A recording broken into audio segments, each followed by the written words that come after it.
Hello there.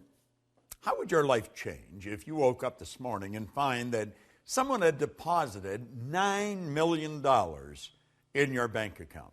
How would that affect you? How would your mind shift if next week, just like that, you attracted 1,000 new clients into your business? 1,000. What would your life be like if, bang, just like that, you realized you had the energy of a 20-year-old? How would your mind shift if Mensa recognized you as the smartest person on the planet? They're good questions, aren't they? Well, let me tell you something. There's a lot more than 9 million just waiting there to come into your life. There's an infinite supply. And the 1,000 clients, there's tens of thousands of people out there just waiting for someone to come and serve them. And the 20-year-old energy, do you know all the energy there ever was or ever will be is 100% evenly present in all places at the same time. No one gets energy. Everyone releases energy. And desire is the triggering mechanism that releases energy. And as far as being the smartest, hey, listen, the smartest sometimes are not the most effective. Being smart isn't the answer. Being effective is the answer. Did you know that all the knowledge there ever was or ever will be is 100% evenly present in all places at the same time?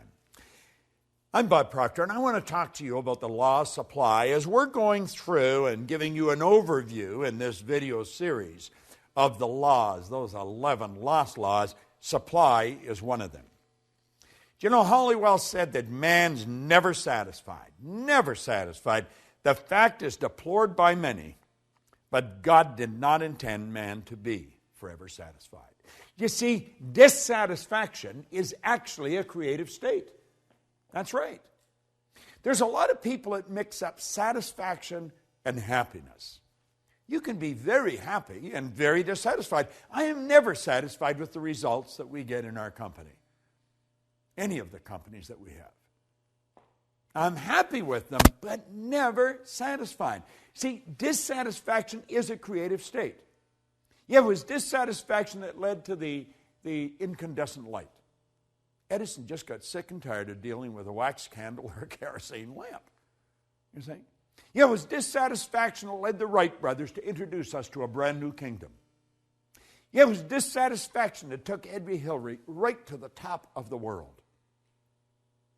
It was dissatisfaction that caused John Kennedy to make a statement that we would be on the moon in this decade. He said that way back in the 60s.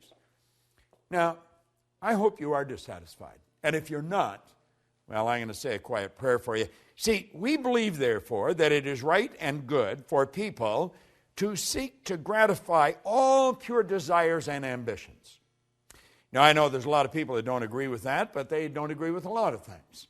But you're going to find out the small select group of people that really understand these laws, understand there is an infinite source of supply. Everything comes from one infinite source.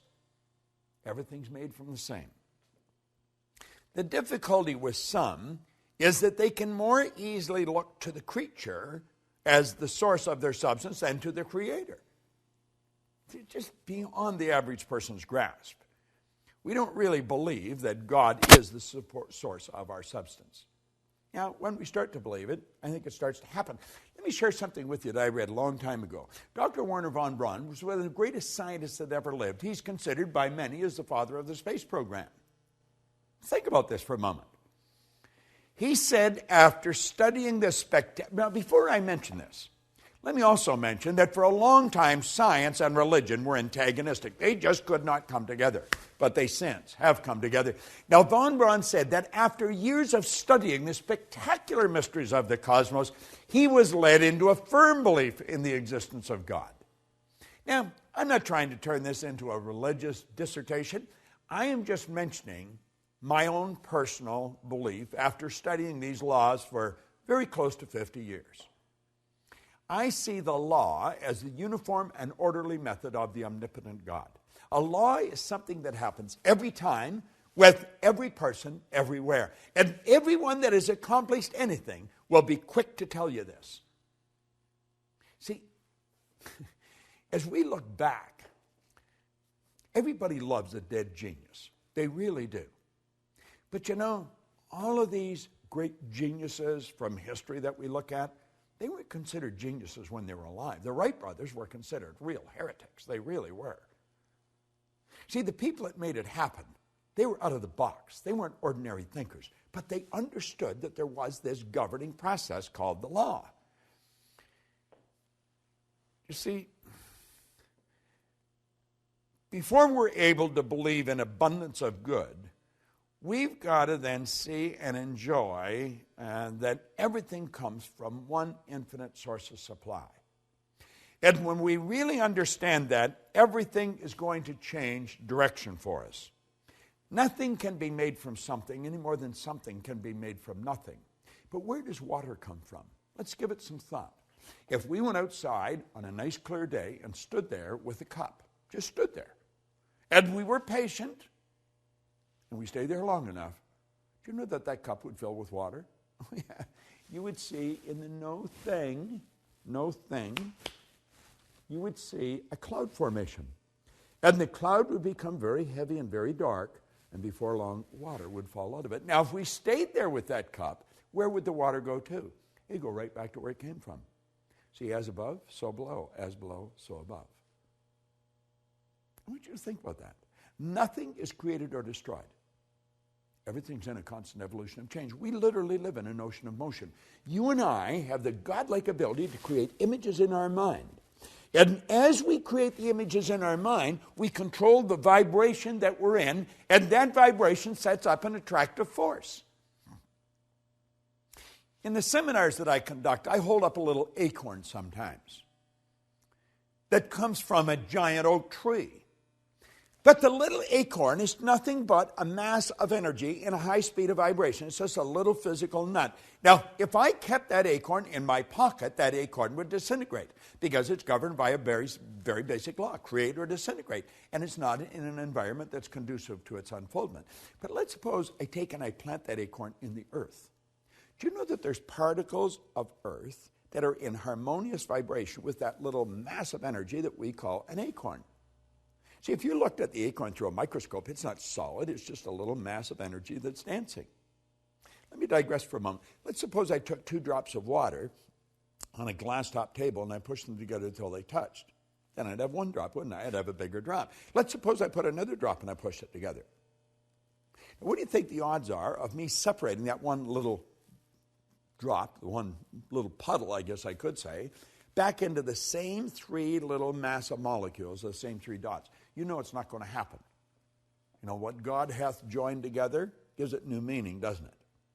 Well, you see, there's particles of energy that's jammed right up against the acorn in the earth that don't vibrate in harmony with the acorn.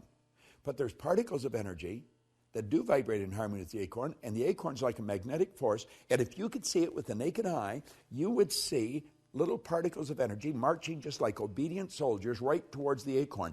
And as they touch the acorn like that, like the 2 drops of water, they become one with the acorn.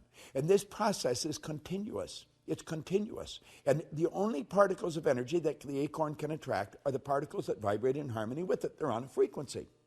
And the acorn keeps attracting and keeps expanding. And the shoots come out of the bottom, and then it breaks through the earth, and it attracts from the atmosphere as well as from the earth. And before long, you'll see a giant oak tree.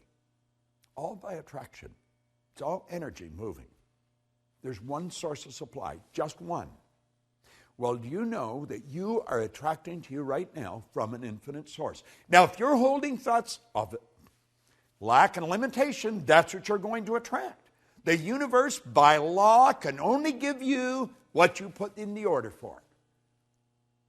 What are you putting in the order for? We talked in a previous video about thinking. There's a law of thinking. Well, as you think, you attract. So think about it.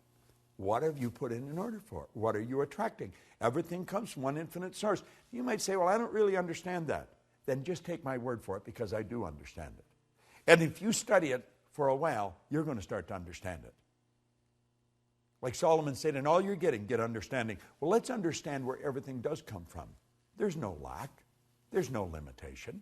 As long as you live through your sensory factors and just go by what you see, then there will be lack and limitation because you're dealing with a very limited view. But when you start dealing with the God's eye view, you see things from a much higher level. There's no lack and no limitation.